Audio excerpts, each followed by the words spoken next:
Hello mortals, I am the goddess who created the text world of Listernia, and in June I spotlighted some of my favorite LGBTQ+ authors and books for Pride Month.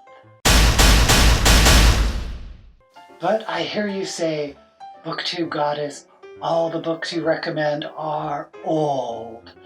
Well, I'm old, you little shits. But, okay, point taken. I decided to pick up one of the books that's been recommended by several people during Pride Month, Red, White, and Royal Blue, the debut novel by Casey McQuiston. And from now on, when I review books, I think I'm just going to zap or bless a book, either recommend or not recommend, and do away with all the stars. And I'll tell you up front that I am going to zap Red, White, and Royal Blue because there were flaws for me that I had trouble getting past. But first, let's talk about what worked in this book. The first thing is the premise, which is adorable. First, the novel takes place in an alternate parallel reality where the first woman president was elected in 2016 instead of Donald Trump. So right there, we love it. Talk about wish fulfillment. Now, this fictional first president has a white Latino mixed race son named Alex, who is in his early 20s. The other difference in this alternate universe is the royal family in the United Kingdom is fictional, though similar insofar that the reigning monarch, the Queen, is old. However, instead of Prince Charles, there's a daughter, and this daughter has a son, Prince Henry, who is, you guessed it, about the same age as Alex, the president's son. Now, just by reading the blurb in the book, you get a basic premise of this gay romance. Alex dislikes Henry, and after a severe diplomatic faux pas involving a wedding cake,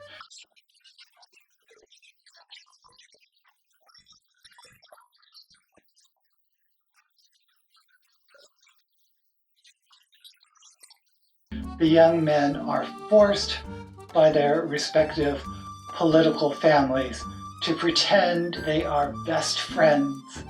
And of course, they fall in love. This is the stuff that romantic comedies are made of.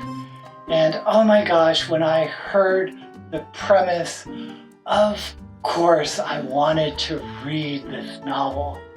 And obviously many people did as well. And this great setup was delivered in the first third of the book, and I really enjoyed it. Alex coming to terms with his bisexuality, the tension between Alex and Henry, which became more and more of a sexual tension as their relationship evolves, and the payoff when they finally do get together is pretty fantastic. And the sex scenes, hot, hot, hot. Ooh, those sex scenes, yay, yay. By the way, this is just an observation I have of feminine and masculine authors who write sex scenes. Masculine writers, and I'm not necessarily saying male authors, but masculine authors who write sex scenes that last maybe a page or two, 3 pages at the most, and they are very graphic and explicit. On the other hand, feminine writers, not necessarily saying female authors, but when I read what I think of as a feminine writer writing sex scenes, those scenes are long. Maybe an entire chapter, a dozen pages, maybe more, and they are not graphic at all. Maybe the most graphic word is hard, but the scenes still, did I mention they are hot?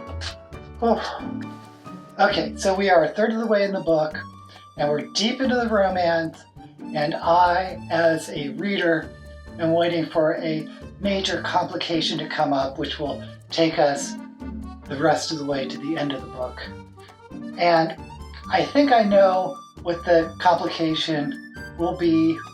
It's foreshadowed and telegraphed pretty broadly, and I'm honestly not really looking forward to it, but I'm expecting it, so I'm sort of braced for it. But then the complication doesn't drop. So then I'm thinking, is this story going to take a different turn? Will there be a secondary plot, maybe a mystery or a thriller? But no, the secondary plot is about Alex's mother's re-election, but I didn't feel it was a major driver of the story, at least not of Alex's story. And the book continued to be focused on the romance with him and Henry. There's some slight road bumps in their relationship, but nothing that cannot be resolved in the following chapter. So nothing happens, but then the complication finally drops, and it's 2/3 of the way into the novel. That means the entire second act, roughly the middle third of the novel, nothing happens. And when the complication does drop, it's a complication I'm not really looking forward to. And that's why I have to zap Red, White, and Royal Blue, because I felt the plot was weak. Weak enough where I have a hard time recommending this novel. I loved the first third. The second third of the novel was a huge bore for me because nothing happened, and that made the pacing hit a brick wall for me.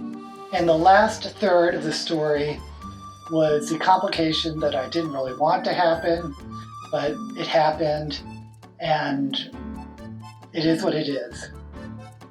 I also felt the dialogue was a little cringy at times, if you know what I mean.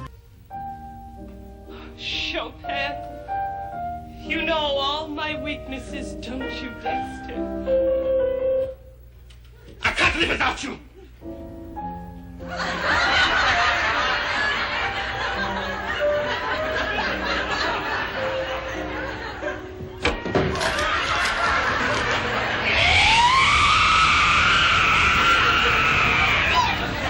But I don't read much romance, so maybe the overwrought dialogue is par for the course. I'm not sure. All I know is I didn't like it at times. Sometimes it was cute, sometimes it was too much. Also, I think sometimes the dialogue from some of the characters was long and stilted. It didn't have sort of the back and forth of a natural conversation. They were sometimes preachy mini speeches. Also, I think the author may have taken a page or two out of Veep, the HBO series. My nicknames? Gary, what are my nicknames? There's just some nicknames that it's necessary for us to search on to kind of pick up on blog coverage. But I mean, like what? Memory Meyer. Yeah, please. Grizzly Madam, She-Ra, Meyer the Liar, The Batcave, Pissface. Wicked Witch of the West Wing, Veep Throat, Voldemire, Dickless Van Dyke, Tawdry Hepburn, Blunder Woman, Selena Meh. His face? Huh? No, not that one. Vaselina, Betty Poop. People attack you because they think you're beautiful and you're smart. You got the most nicknames when you were on the cover of Vogue. I remember that. Yeah. They were just jealous. Remember that? Yes. They called you Goofy Smile. Well, let's Well, not that get was, into yeah. it. Because some of the politician characters spewed some very, very foul language, which I thought was a little off-putting at times because it didn't seem to jive with the rest of the story. Don't get me wrong, I love Veep, but I'm not sure this was the right place for that type of humor. Positively, I liked all the characters. I thought Alex and Henry had chemistry. They had chemistry for days, and I enjoyed the secondary characters a lot. Alex's sister June and the vice president's bisexual daughter was pretty fantastic. And Prince Henry had this strange best friend, a wealthy, flamboyant straight man. Kind of interesting. Like I said, I also loved the premise, and some of the humor landed for me in the novel, and the relationships among the characters were, like I said, great. Unfortunately, it wasn't enough for me to save the novel. I'm gonna have to zap it, but I do know a lot of people love this novel, and there are a ton of 4- and 5-star reviews.